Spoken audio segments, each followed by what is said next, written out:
Bienvenue au royaume d'Ushuaïa, un royaume par-delà les nuages, par-delà les forêts, dans une contrée lointaine. Ce royaume était habité par des fées. Dans le royaume d'Ushuaïa, tous les habitants se respectaient et vivaient en harmonie avec leur environnement. Ce royaume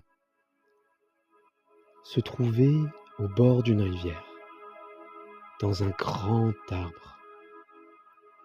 Les fées étant plus petites que les humains et pouvant voler avec leurs petites ailes,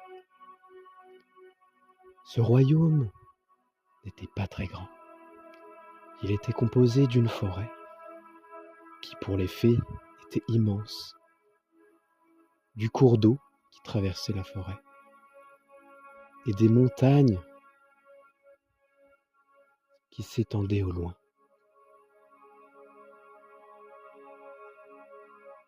Ce royaume était prospère. Les fées y cultivaient des fruits, des arbres qui donnent des noix, des noisettes, des amandes, et se nourrissaient de tout ce que la forêt pouvait leur offrir. Ils utilisaient aussi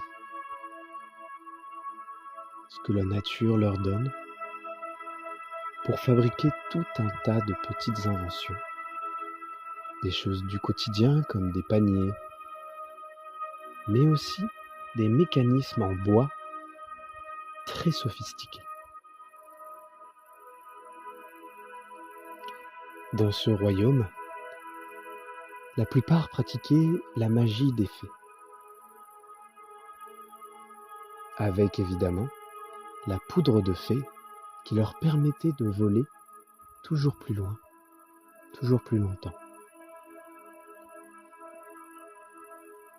Et dans ce royaume, nous nous intéressons plus particulièrement à Alia, une jeune fée de 10 ans.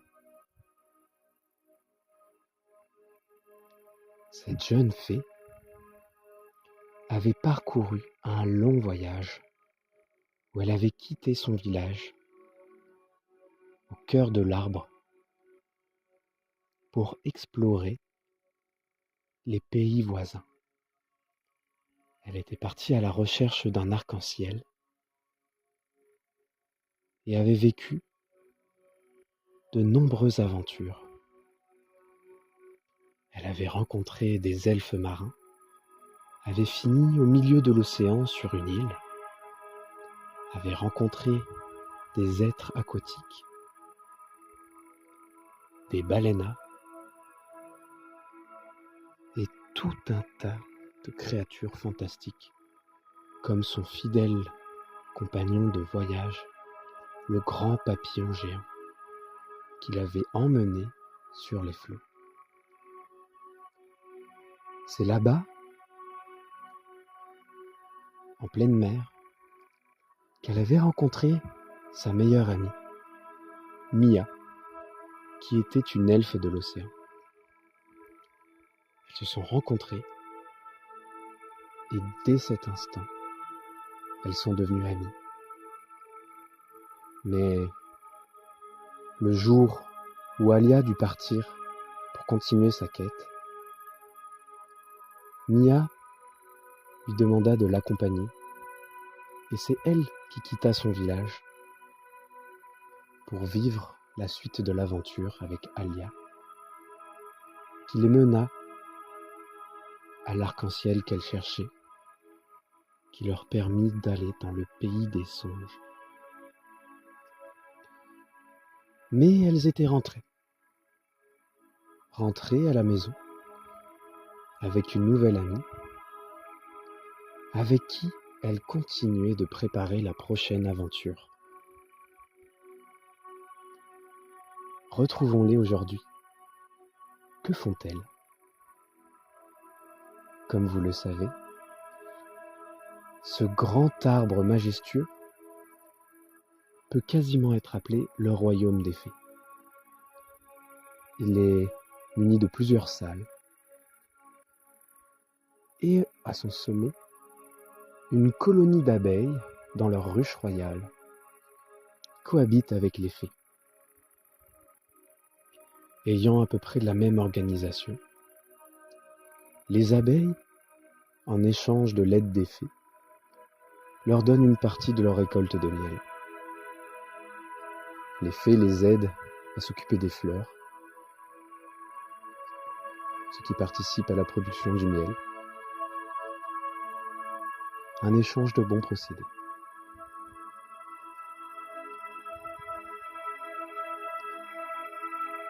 Mais où est Alia? Aujourd'hui, c'est l'été.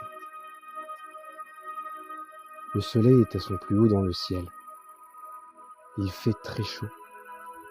Mais c'est aussi le temps des récoltes. C'est là où tout l'hiver sera déterminé. Car l'hiver, la nourriture se fait rare. La plupart des plantes retournent dans leurs racines. Et c'est l'été que les fées vont fabriquer, transformer toute leur nourriture et leur récolte pour passer l'hiver. Tout comme les abeilles stockent leur miel pendant l'hibernation. Nous les retrouvons donc, toutes les deux, accompagnées de toutes les fées travailleuses, en train de récolter un grand nombre de fruits que l'on connaît, mais la plupart sont des fruits elfiques, des variétés que l'on ne trouve pas dans le monde des humains.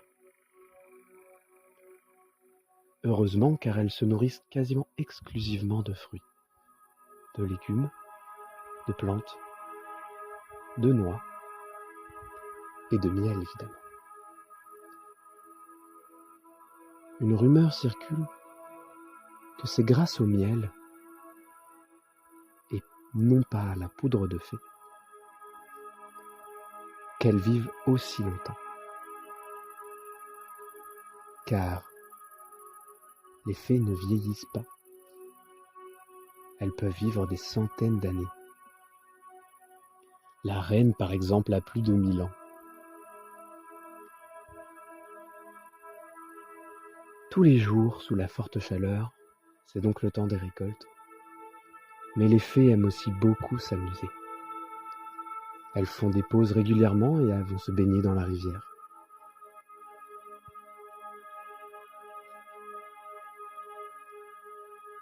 Un lointain épisode du royaume d'Ushuaïa avait rencontré deux grands dragons, un dragon des glaces et un dragon de feu, qui venaient respectivement de royaumes très lointains. Leur présence avait changé quelque chose il y a 500 ans de cela. Car après leur passage, le climat était beaucoup plus harmonieux et les plantes s'étaient adaptées, les arbres aussi, au froid de l'hiver et à la chaleur de l'été. Et comment cela? La plupart faisaient aussi pousser des fruits sous la terre au niveau de leurs racines. Il y avait donc à récolter les fruits mûrs sur les branches, mais aussi au niveau des racines. Et pour cela, les fées qui savaient parler aux animaux, évidemment, ce n'était pas un langage clair. Elles communiquaient avec les yeux et la pensée.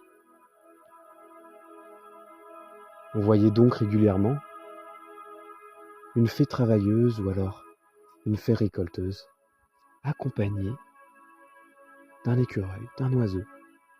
Il leur prêtait main forte et en échange, ils partageaient des aliments ou des soins.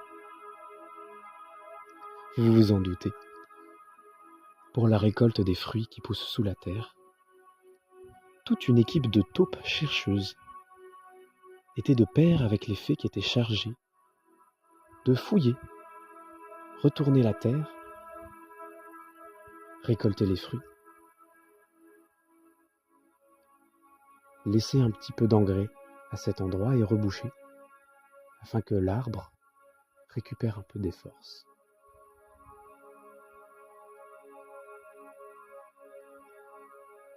Les journées se ressemblaient, tout du moins pendant au moins une quinzaine de jours, là où les fruits poussaient, il ne fallait pas en perdre un seul.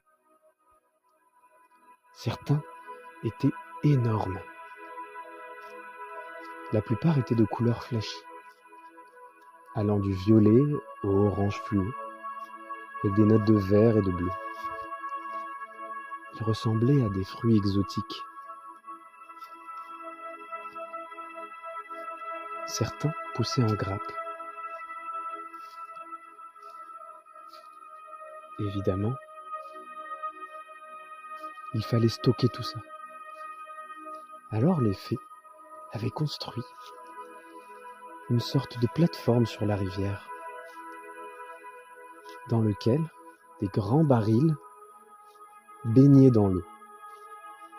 Cela a gardé les récoltes au frais, jusqu'à être utilisées pour tous les banquets, la fête de la récolte, et pour les derniers, transformés et conservés, qui seront mangés au fur et à mesure de l'hiver. C'était la fin d'après-midi. Tout le monde était bien satisfait. Les arbres étaient déjà moins pleins, même s'il restait une grande partie à récolter. Le soleil, sur le royaume d'Ushuaïa, se couche assez tôt. Ce qui fait que, toutes les nuits, on assiste à un énorme spectacle d'étoiles.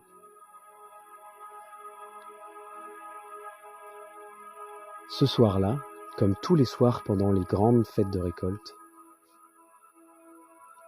tout le monde mange ensemble pour un grand banquet. Généralement, ce sont les récoltes de la veille qui sont cuisinées. Les buffets sont décorés.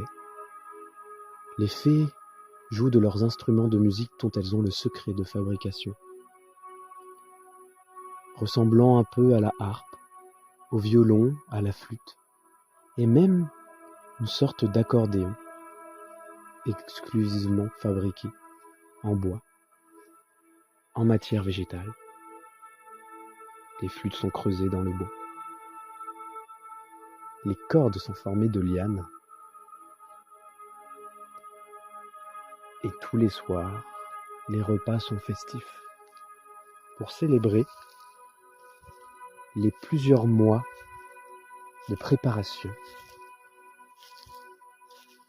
d'arrosage et de soins apportés aux plantes avant la récolte.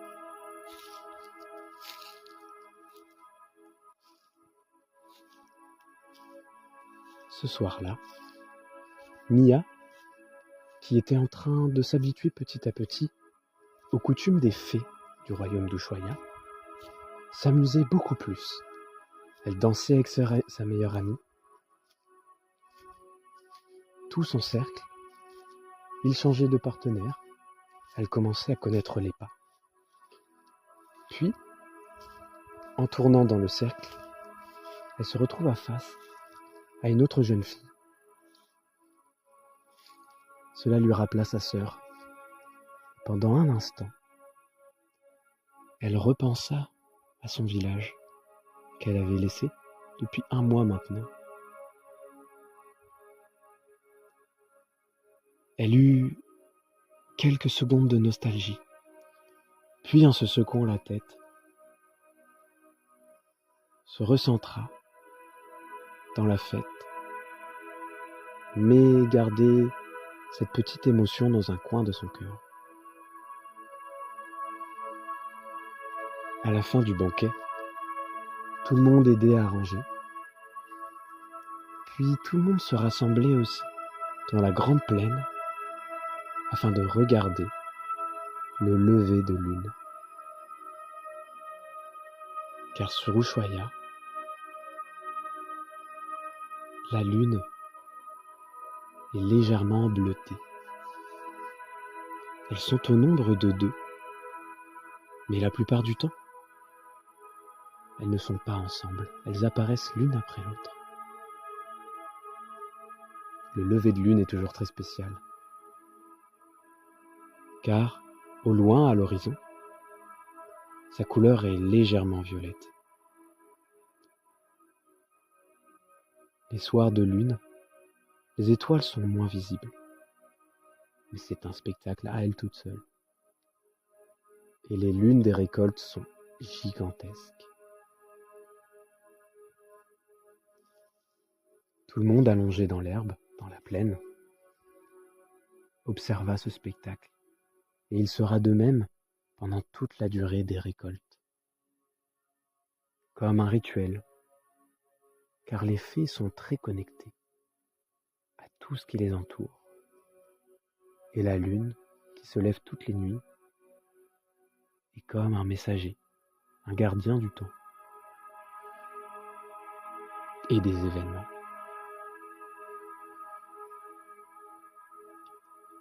Certains s'endorment même pendant ce spectacle et se réveilleront le lendemain matin, car il fait tellement chaud la nuit que dormir sous les étoiles est le plus beau des cadeaux. C'est d'ailleurs le cas de Mia, qui s'était endormie sur l'épaule de son amie. Son amie, elle, Alia, qui pensait justement à son amie. Elle l'avait vu le regard perdu dans le vide pendant la fête. Ces quelques secondes de nostalgie, Alia les avait senties. Elle se demandait pourquoi son amie était triste, mais au fond elle le savait déjà. La réponse était évidente. Elle n'en parlait pas. À son arrivée, Mia avait raconté à toutes les fées les différentes caractéristiques de son peuple, leurs coutumes, leur alimentation, leurs inventions. Mais après cette première semaine de découverte, elle n'en avait plus parlé du tout. Soit elle n'y pensait pas et était heureuse, soit elle gardait quelque chose pour elle. Alia, le regard bienveillant sur son amie, se promit de la soutenir et de lui en parler le lendemain. Cela pourrait être une légère excuse pour repartir en voyage.